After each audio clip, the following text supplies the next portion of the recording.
આજે આપણે બનાવીશું એકદમ હેલ્ધી અને ટેસ્ટી ખૂબ જ સ્વાદિષ્ટ ઢોકળા. આ ઢોકળાની અંદર આપણે ખાસ વસ્તુ ઉમેરીશું જેથી એકદમ ટેસ્ટી એવા ઢોકળા બનશે.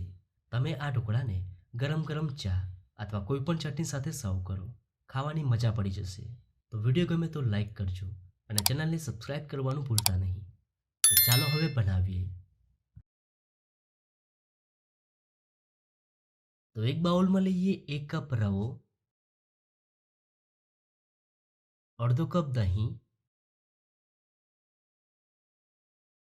અને જરૂરત પ્રમાણે પાણી ઉમેરી ગાંઠા વગરનું બેટર રેડી કરી લઈએ. તો કોઈ પણ જાતના વઘાર કર્યા વગર તમે આ ઢોકળાને સિંગતેલ સાથે સર્વ કરો, એકદમ સ્વાદિષ્ટ લાગશે. તો આપણું બેટર તૈયાર છે. હવે તેને 10 મિનિટ રેસ્ટ આપી દઈએ.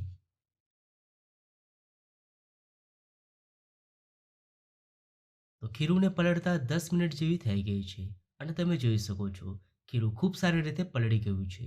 હવે તેમાં ઉમેરીશું 1 ટીસ્પૂન લીલા મરચાં આદુ લસણની પેસ્ટ, સાથે તેમાં ઉમેરીશું ચપટી ખાંડ અને સ્વાદ પ્રમાણે મીઠું ઉમેરી મસાલાને એકવાર મિક્સ કરી દઈએ.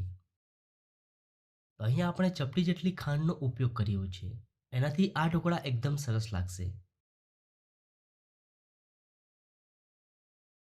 હવે તેમાં ઉમેરીશું 2 ટીસ્પૂન તેલ અને હવે મિક્સ કરી દઈએ. તો અહીંયા મેં સિંગતેલનો ઉપયોગ કર્યો છે જેથી ઢોકળા ખાવામાં વધુ ટેસ્ટી એવા બનશે. પણ તમે ઘરમાં જે તેલ ખાતા હોય એ લઈ શકો છો.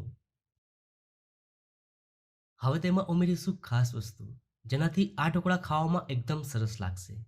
અડધો કપ ખમણેલી કાકડી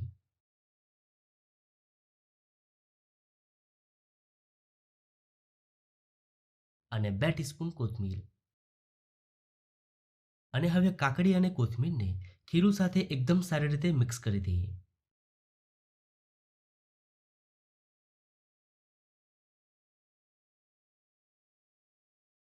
હવે લાસ્ટમાં ઉમેરીશું 1 ટીસ્પૂન ઈનો, સાથે 2 ટીસ્પૂન જેટલું પાણી ઉમેરી એકવાર મિક્સ કરી દઈએ.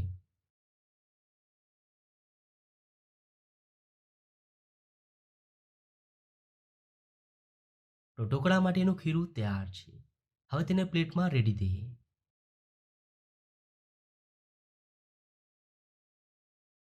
હવે ઉપરથી લાલ મરચું પાવડર સ્પ્રેડ કરી દઈએ અને હવે સ્ટીમરમાં મૂકી સ્ટીમ કરી લઈએ. તો આપણે આ ઢોકળાને મીડિયમ ફ્લેમ પર 15 મિનિટ સ્ટીમ કરીશું.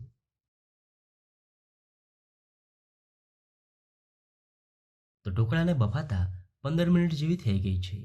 હવે તેને જોઈ લઈએ. તો તમે જોઈ શકો છો ઢોકળા એકદમ સારી રીતે સ્ટીમ થઈ ગયા છે.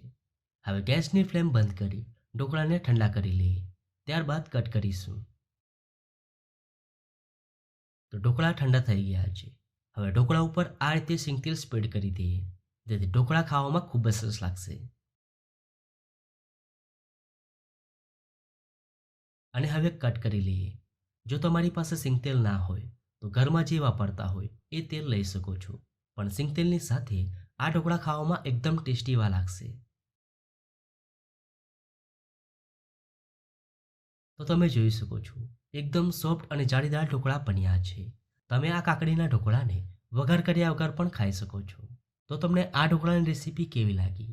જો રેસીપી ગમી હોય તો વિડીયોને લાઈક અને શેર કરશો.